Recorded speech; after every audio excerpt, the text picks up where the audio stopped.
When my partner starts standing up in spider guard, I want to start switching, ideally, because as with any bottom guard, I want to be controlling my partner's weight. And like Phil was saying, in spider guard, I want to control his shoulder line.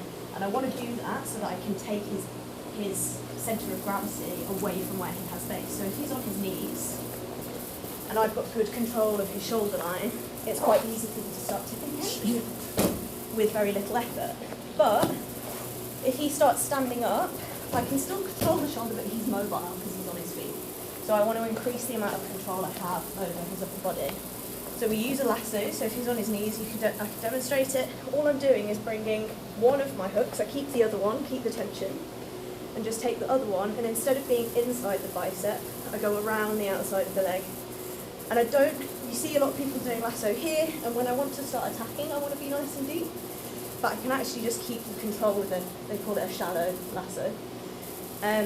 So the thing with the grips as well, Phil was saying, you want to keep that tension here, you want to be pulling. It's exactly the same with when you've got the lasso. So I want to be really pulling and turning my knuckles and keep my wrist kind of close to my hip, so his arm's all the way through. So actually, yeah, again with Jiu-Jitsu, obviously, basic principle, you always just want to do the opposite of what they want to do. So, it's a bad marriage. Yeah, take away what they want. So if I'm here, Phil wants to start swimming, he wants to kill these grips, so he can swim his hands underneath my, swim, the classic. Yeah, exactly. So I want to stop him doing that. If I turn and rotate my wrist so I'm underneath here, it becomes a lot harder. It won't stop him, but it'll slow him down. So the same principle goes when I'm in lasso, turning my wrist up. So all I'm going to do, if he's standing from here, I'm going to just start off in my lasso position, one spider hook, other foot over the shoulder. So this is my kind of control. He's moving around, I can start to control him. When I'm ready to sweep, I'm going to transfer this foot into a deep lasso. So I'm going to try as much as possible to keep this arm pulled forwards, and then I'm going to feed my foot through. I'm literally just pulling the top of my foot in between his butt, basically. And you can see, if you turn to the side again, so you can see the side on. The deeper this is, the more he's already starting to lose his balance. So he might feel like he can base out that way. But once I drop my foot to the floor and hip escape this way, his base, I'm taking his shoulder line where he doesn't have any base, and I'm just going to kick out, roll him over, and then come up. A few details on getting up, but for now we'll just get up whichever way feels comfortable, try and aim for side control.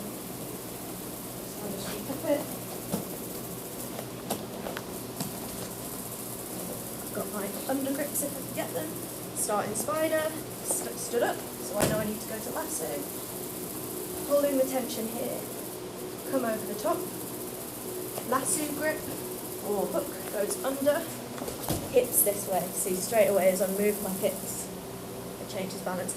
If I don't, and if I let him take my hips this way, he gets a smash pass, really bad for me. So for anybody that was at Levi Jones's seminar yesterday, he was saying that top frame is really important, same principle. So hook under his bum, I can now drop, switch to the collar grip as well. Actually, looks like that detail, this gives me even more control, but obviously I could still do it before without that. Foot on the floor, and I just want to kick him over my shoulder. There's probably quite a lot of details already, so see how you get on and we can fix everything else. When you're deep in the lasso, so you have your feet under his armpit. You had it for a second. Does it open for some feet or ankle attacks? Yeah, it's actually it's actually a good point. So you don't want to ever have your foot hanging here. If you're going to go for a deeper lasso on the shoulder, you want your foot on their ribs, and you can start even using your foot here to peel.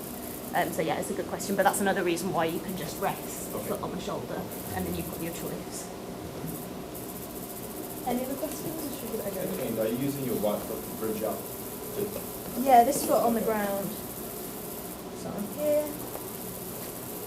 over, under. I don't actually need to, but if he's stronger than me, I can. But to be honest, actually, I feel like it is less about the bridge and it's more about me pivoting where he doesn't have any base, actually. And you get close to his leg, right? You just try to get, once you pass the hook, you try to get sitting almost on his foot, right? Yeah, so I mean, I've got to be underneath him. That's true of any bottom position, right? If he moves away, it's classic defense versus spider guard. He's killed my guard because I'm not under him, I'm not controlling his weight. So here, I can just base on the floor and use my spider to bring him close to me, get my lasso hook back.